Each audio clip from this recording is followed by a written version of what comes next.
Hey guys, before we get into today's video, just a quick heads up. If you want to support me and get access to my exclusive members-only content, you can join my Patreon. I post some extra stuff there that you won't find here on YouTube.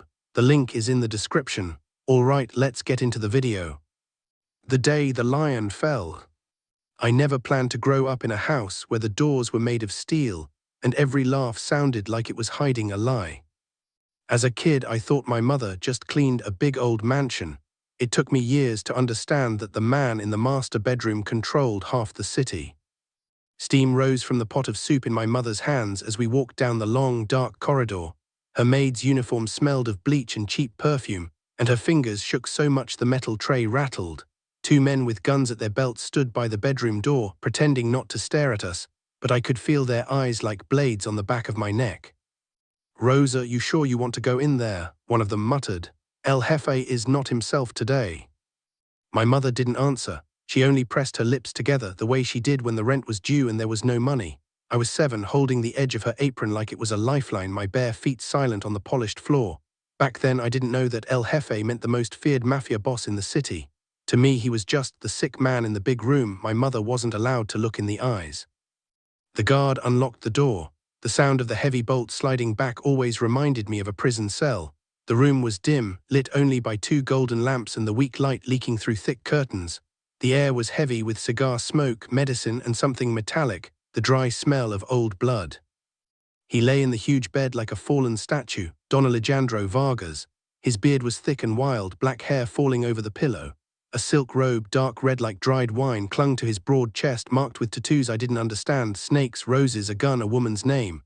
A fresh scar cut across his cheek, angry and red, like someone had tried to erase part of his face and failed. I had seen him once before, standing at the top of the stairs, giving orders in a cold, flat voice while men rushed to obey. His eyes had been sharp and hungry then, like a lion searching for something to kill. Now those same eyes were clouded by fever, staring at the ceiling, as if he could see something above him that the rest of us could not. "Leave it on the table," one of the guards said, keeping his distance from the bed. "Don't get too close."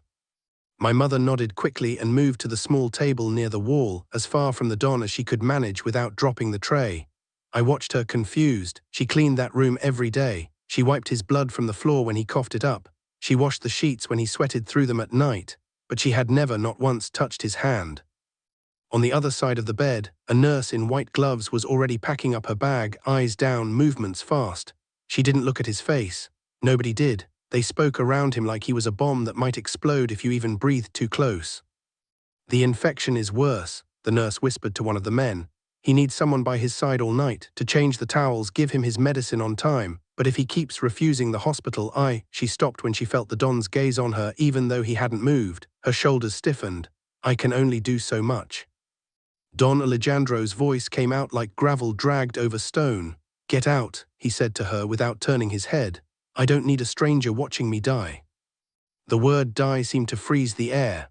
The nurse left in a hurry, almost tripping over herself, and the guards moved closer to the door, as if distance could protect them from his weakness.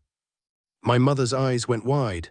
Die? In that house people died in basements, in alleys, in cars that never reached their destination, not in the master bedroom. "Señor," she said softly, almost choking on the word, "do you need anything else before I go?" He didn't answer. His breathing was harsh, the rise and fall of his chest uneven, like each inhale was a small battle. Sweat shone on his forehead and trickled down his temple, disappearing into his beard. His right hand shook as he tried to reach for the glass of water on the bedside table, but his fingers slipped. The glass tilted, slid, and crashed to the floor, shattering into 1,000 bright pieces. No one moved. The guards stared, frozen. My mother gasped, but her legs stayed locked in place. Everyone knew the rules. Don Alejandro did not allow anyone to see him weak. Anyone who tried to help without being asked risked consequences. In that house, kindness could get you killed. Everyone knew that. Everyone except me. Before my mother could grab me, I slipped from behind her and ran to the bed. The sharp crack of glass under my bare foot made her cry out my name, but I didn't feel the pain. All I saw was a man burning from the inside, eyes heavy with something I was too young to name: fear, maybe, loneliness. I climbed up on the mattress, my small hands sinking into the expensive sheets. Up close he looked even bigger, even more dangerous. His tattoos seemed to move with each breath. A gun lay on the nightstand, close enough that he could reach it if he wanted to. For a second I thought he might grab it and point it at me just for coming too close. "Mateo, no," my mother hissed from the foot of the bed, her voice breaking. "Get down now." I ignored her. The Don's skin was hot under the thin layer of sweat. Without thinking, I reached out and laid my hand on his face, wiping the wetness from his brow the way my mother did for me when I had a fever. His beard scratched my fingers. His eyes, dull a moment before, snapped to mine. Everything in the room disappeared. The guards, my mother, the broken glass. There was only his gaze, dark and tired and dangerous, locked on the face of a little boy who didn't know who he was supposed to be afraid of. "Your forehead is burning," I whispered, because it felt wrong to talk loud in front of him. It must hurt a lot. For a long heartbeat he didn't speak. His chest rose and fell. A muscle in his jaw trembled. Then something I had never seen in a grown man's eyes flickered there, confusion. Not at the pain, not at the fever, at me. At the fact that someone had touched him with no fear, no price, no deal. His hand shot up fast as a snake. Rough fingers closed around my wrist, not hard enough to break it, but strong enough that I couldn't pull away. My mother cried out and tried to rush forward, but one of the guards grabbed her by the arm, holding her back. "Don't move, Rosa," he warned under his breath. "If he's angry, he'll take it out on the boy." My heart hammered in my chest. The gun on the nightstand seemed suddenly louder than the sound of my own breathing. I could feel the weight of every eye in that room, waiting to see if the lion would finally bite. Don Alejandro pulled me closer until I could feel his breath on my face, warm and sharp with the taste of medicine and smoke. His stare drilled into me, searching for something I didn't know I had. "Why aren't you afraid of me?" he asked, voice low and raw, like it hurt him just to speak. I opened my mouth, but no words came out. I didn't know how to explain that to me in that moment he didn't look like a monster or a king. He looked like my mother did when she came home too late and too tired, trying not to cry in front of me. Behind him, in the mirror on the wall, I saw the reflection of the guards' faces, white with dread, eyes wide. Even they didn't know how he would react to my silence. No one in that house had ever failed to answer the Don. His grip tightened slightly, and the room seemed to hold its breath with me. "Everyone out," he rasped without looking away from my eyes. "Now." The guards hesitated. My mother struggled, panic rising in her voice. "Señor, por favor, he's just a child, he didn't mean." I said out, this time his tone cut like a knife. "The kid stays." The door clicked shut behind them, and suddenly it was just me, the sick Mafia boss, and the sound of my own terrified breathing, trapped together in a room where kindness had never been allowed. By the way, if you're enjoying this video and want to see more exclusive content, don't forget to check out my Patreon. There's members-only content waiting for you over there, and your support really helps me keep making more videos. The link is in the description. The night the lion chose. His fingers were heavy around my wrist, hot and rough, like they carried all the violence of his life inside them. For a second I thought he might crush my bones, just to prove he still could. "I asked you something," he said. "Why aren't you afraid of me?" My throat was dry, but the answer came out honest and small. "Because you look more lonely than scary." Something in his eyes flickered. No one had ever talked to him like that. I could feel it. His grip loosened. Slowly, he let go of my wrist. "What's your name, boy?" "Mateo." He repeated it under his breath, tasting the syllables like they were medicine. "Mateo." He studied my face for a long moment, frowning. "You shouldn't be here." "I know," I said, even though I didn't move. "But you dropped your water." I climbed down, careful to step around the broken glass this time, and grabbed the pitcher on the other table. When I came back with a new glass, his hand shook too much to hold it. Without thinking, I helped him, small fingers wrapping around his bigger ones, guiding the glass to his lips. "He let me." He drank slow, never breaking eye contact. When he finished, his voice was softer, still rough, but different, less like a command, more like a confession. "I had a son once," he said. "He was about your age, same stubborn eyes." I felt my chest tighten. "Where is he?" His jaw locked. The silence that followed was heavier than any answer. Somewhere in the house a door slammed. A dog barked. He looked away. "Gone," he said finally, "because of me." I didn't understand the details then, but I understood the pain. It hung in the room like smoke. Before I could say anything, there was a knock at the door. Jefe, the doctor is waiting by the gate for your answer, hospital or no. Don Alejandro's eyes closed for a second. When he opened them, the cold was back, like a mask sliding into place. No hospital, he called out. Send him away. My mother's voice trembled from the hall. Senor, please, you need. Rosa, he cut in, sharp but tired. Your boy will stay. You come in and clean this glass, then you both leave, entendido. My mother stepped in, eyes red, trying not to look at me. She swept the pieces silently while he watched us.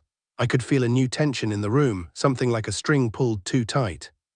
As she turned to go, he spoke again. The fever gets worse at night, he said, not looking at her, eyes still on me. Nurses don't stay. My own men stand at the door but keep their distance like I'm already a corpse. If you want extra pay, the boy can sit in that chair just until dawn. My mother stared at him like she didn't know if she'd heard right. Senor, he's only a child. He let out a short, dry laugh that turned into a cough. That might be the only reason I trust him. She hesitated, looking between his face and mine. Then she saw something in his expression, maybe the same loneliness I had seen, and her shoulders dropped. I'll stay too, she said quietly, if anything happens. You'll scream, he replied, and my men will come 10 minutes too late as always. Sit if you want, but don't touch my phone, don't open my safe, and don't ask questions. That was how it started. One night in a chair by the bed, my mother nodding off with a rosary tangled in her fingers, me watching the rise and fall of the chest of the most feared man in the city. He would shiver, mumble names in his sleep, curse in languages I didn't know. Sometimes he woke up gasping, hand reaching for the gun on the nightstand before he remembered where he was. Every time I was there, holding out water, changing the wet towel on his forehead the way my mother taught me. Why do you keep looking at me like that? He asked once, his voice weak. Like what? Like I'm human. I didn't answer, because I didn't know any other way to look at him. Days turned into weeks. The nurse stopped coming altogether. The doctor couldn't risk his reputation by being seen near the Don's house. Even his own men stayed just outside the door, their loyalty ending at the edge of his suffering. No one wanted to care for the sick Mafia boss. No one except the Maid's child, who didn't understand yet what Mafia really meant. I learned his routine. When the fever climbed, I would cool his skin. When the pain hit his chest, I would help him sit up. I read comic books to him when the nights were long. Sometimes he pretended not to listen, but when I skipped a page, he would grunt, "You missed the part where the hero gets punched, Niño, go back." In return, he told me pieces of his past, like broken glass scattered through the dark. I was born with nothing, he said one night, staring at the ceiling. No father, no food, no name anyone cared about. The streets taught me that softness is a kind of death. Then why are you soft with me? I asked. His eyes slid to mine, surprised. Don't confuse patience with softness, Mateo. But there was a ghost of a smile there, and that ghost came back more often. He ordered his men not to curse around me. He banned smoking inside the house, because the kid is breathing this air, you animals. He sent my mother home early some nights, saying, "You're no use to me if you collapse, the boy will stay." I didn't see the danger growing, not at first. I heard whispers in the corridors about money lost, drug routes stolen, enemies circling like vultures, but they stayed far from the bedroom. Until one evening when I woke from a nap in the chair and saw something that didn't fit. One of his lieutenants, a man named Salgado, was standing over the bedside table, fingers on the small bottles of medicine. His movements were quick, nervous. When he saw I was awake, he forced a smile too fast to be real. "Go back to sleep, Chiquito," he said. "Just changing the dose, doctor's orders." He left before I could say anything. When I leaned closer to the fresh pills in the glass, I smelled a strange bitter scent like burned almonds and rust. It made my nose wrinkle. When the Don reached for the glass a few minutes later, my hand shot out and grabbed his wrist. "Don't drink that," I blurted. His eyes narrowed. "Since when are you my doctor?" "It smells wrong," I said, stubborn, like the rat poison my uncle used back home. His stare grew colder, more focused. He picked up the pill and brought it to his nose, smelling slowly, his jaw clenched. "Call Marco," he rasped to the guard outside. "Now." The next hours were a blur of angry voices and slammed doors. I stayed in the corner, hugging my knees, as Don Alejandro questioned his men. his temperature rising not only from fever this time, but from a rage that filled the room like thunder. Salgado never came back. Later I would understand. Someone had decided to help the infection along, to let the sickness finish what bullets hadn't. A quiet death in a silk bed was cleaner than war. I should have been sent away after that. It was too dangerous, too tangled, but instead he kept me closer. "You saved my life, Pequeno," he muttered, half embarrassed, as if the words hurt his pride. "Remember that. If anyone ever touches you in this house, I'll make them believe in hell." The attack came 3 nights later, in the middle of a storm. Rain slapped against the windows, thunder rolled over the hills. I was in my usual chair, my mother asleep in the servants' wing, when the first gunshots cracked the night. They were close. The Don's eyes snapped open. His hand flew to the gun by his bed, even as his body shook with weakness. "Stay down," he ordered. But curiosity is a kind of courage in children. I moved to the window and peeked through a gap in the curtains. Dark figures moved through the garden, flashes of light from their weapons cutting through the rain. Some of the men defending the house fell. Others didn't even have time to raise their guns. "They're inside," someone shouted from the hall. Don Alejandro swung his legs over the bed, teeth clenched against the pane. "Help me up," he growled. "You can't even stand," I said, panic rising. "Then I'll die sitting, but I won't die begging." His eyes bored into mine. "Mateo, listen, there's a tunnel behind that wardrobe. Take your mother, run, you don't look back, understood?" I shook my head, tears stinging my eyes. "I'm not leaving you." For a second, real fear, not of bullets, not of betrayal, but of losing me, flashed across his face. "You don't owe me anything, boy." "But you're alone," I whispered, "like when I first came." The door burst open before he could answer. One of his own men stood there, gun in hand, face twisted with something between greed and regret. "I warned you this would happen, Viejo," he said. "The city belongs to new blood now." He raised the gun. I didn't think. I threw myself against Don Alejandro's side, knocking him sideways as much as my small body could. The shot exploded, deafening. Wood splintered above the headboard. Before I could flinch, his arm wrapped around me, dragging me down behind him. Using his body as a shield, he fired once, then twice. The attacker dropped. The smell of gunpowder filled my lungs. My ears rang. His breathing was ragged, every inhale a knife. "Are you hurt?" he demanded. "I'm fine," I gasped. "You?" He looked down at his chest, at the dark patch spreading through the silk. "I've been worse." That was a lie. Outside, sirens wailed, police or his own cars, I never knew. Loyal men stormed the mansion, finishing what he started. The battle for the house ended as fast as it began. When the shooting stopped, the storm outside seemed almost gentle. They wanted to move me away when the doctor finally came, but Don Alejandro refused to let go of my hand. "He stays," he said through clenched teeth. "He's the only one who didn't run." They worked on him there and later in a private ward of a quiet clinic, pumping out the poison, treating the bullet wound, fighting the infection with real medicine this time. I sat by his bed the whole time, my feet dangling from the chair, my head nodding with exhaustion. Sometimes he woke up and found my fingers tangled with his, and a strange softness crossed his face. "You did what no one else would, Mateo," he murmured once, voice thick with painkillers. "You stayed." Years passed. He recovered slower than he liked, and never fully. He walked with a cane after that, limping through his golden halls like a tired king, but something inside him had changed. He started selling off parts of his business, turning money from blood into schools, clinics, scholarships. My mother got her own small house, bought in cash and placed in her name so no one could touch it. When I asked him why, he only shrugged. "Power is worthless if it can't protect the ones who look at you without fear," he said. He sent me to good schools, far from the city, far from his enemies. "You will not be like me," he ordered. "You'll fix people without guns." I became a doctor. On the night he died, many years later, his world was already almost gone. The old enemies were in prison or dust. The house was quieter, almost normal. He was smaller too, swallowed by old age and scars and all the weight of his choices. I stood by his bedside again, a grown man in a white coat, but inside I still felt like the barefoot boy touching his fevered forehead. "You look different in that uniform," he said, voice a rough whisper, "like you belong to a clean world." You built that world for me, I answered. He smiled at that just a little. No, you built it the first night you refused to be afraid. He reached for my hand with a trembling effort. I took it, remembering the first time he had grabbed my wrist, how his strength had terrified me. Now his fingers were light and fragile.